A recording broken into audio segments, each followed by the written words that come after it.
পুরো বছর জুড়ে দায়িত্বকালীন সময়ে নানা কারণে গণমাধ্যমে প্রাসঙ্গিক আছেন উপদেষ্টা আসিফ। চলতি সপ্তাহেই নানা অভিযোগ মাথায় নিয়ে তিনি পদত্যাগের ঘোষণা দিয়েছেন।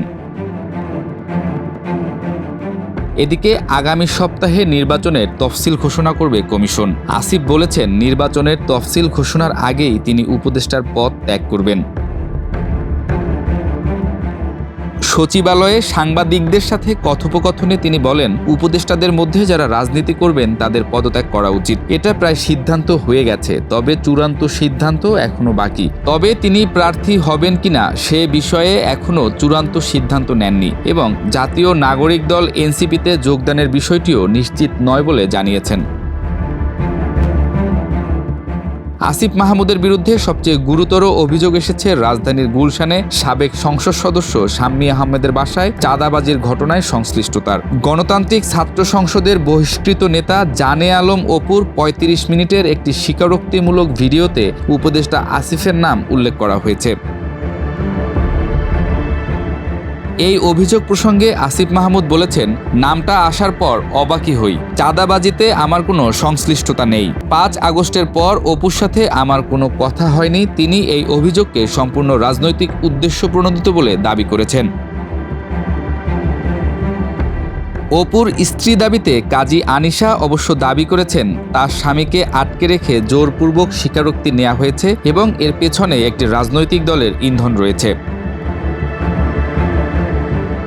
আসিফ মাহমুদের বিরুদ্ধে আরেকটি বড় অভিযোগ এসেছে ঢাকা দক্ষিণ সিটি কর্পোরেশনের মেয়র ইস্যু নিয়ে। বিএনপি নেতা ইশরাক হোসেন ২০২০ সালের মেয়র নির্বাচনের বিতর্কিত রায়ে বিজয়ী ঘোষিত হলেও আসিফ মাহমুদ তার শপথ নিতে বাধা দিয়েছেন বলে অভিযোগ রয়েছে।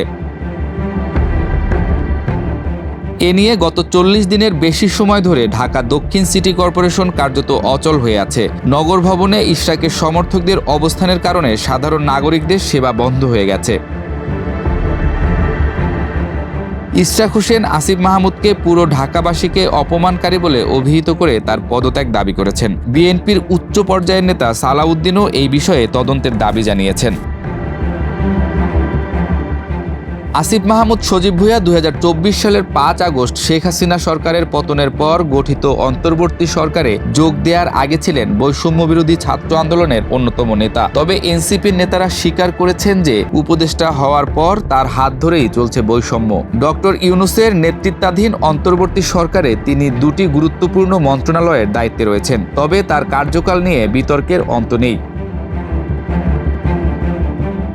বিশ্লেষকদের মতে বর্তমান অন্তর্বর্তী সরকারের পররাষ্ট্র মন্ত্রণালয় সিদ্ধান্তহীনতা ও সমন্বয়হীনতায় ভুগছে। খলিলুর রহমানকে জাতীয় নিরাপত্তা উপদেষ্টা হিসেবে নিয়োগ দেওয়ার পর পররাষ্ট্র মন্ত্রণালয়ের ভূমিকা ক্রমশ হ্রাস পাচ্ছে বলেও দাবি করছেন অনেকে। এমনকি এই পরিস্থিতিতে বিভিন্ন দেশের সরকার ও আন্তর্জাতিক সংস্থা পররাষ্ট্র মন্ত্রণালয় পাশ কাটিয়ে সরাসরি প্রধান উপদেষ্টার কার্যালয়ের সাথে যোগাযোগ করছে।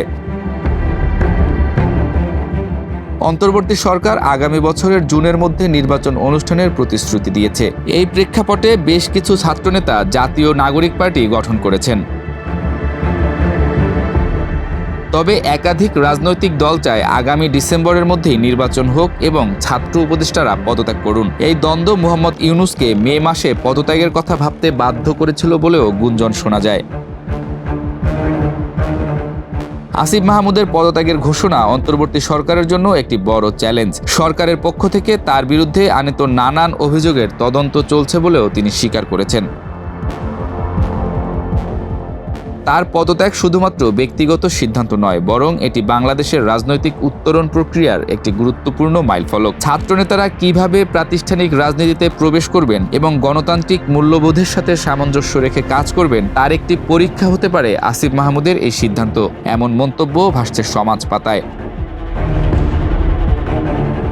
আগামী দিনগুলোতে তার বিরুদ্ধে আনীত অভিযোগগুলো প্রমাণিত হওয়া এবং তিনি কী ধরনের রাজনৈতিক ভূমিকা পালন করেন এর উপরেই নির্ভর করবে তার রাজনৈতিক ভবিষ্যৎ।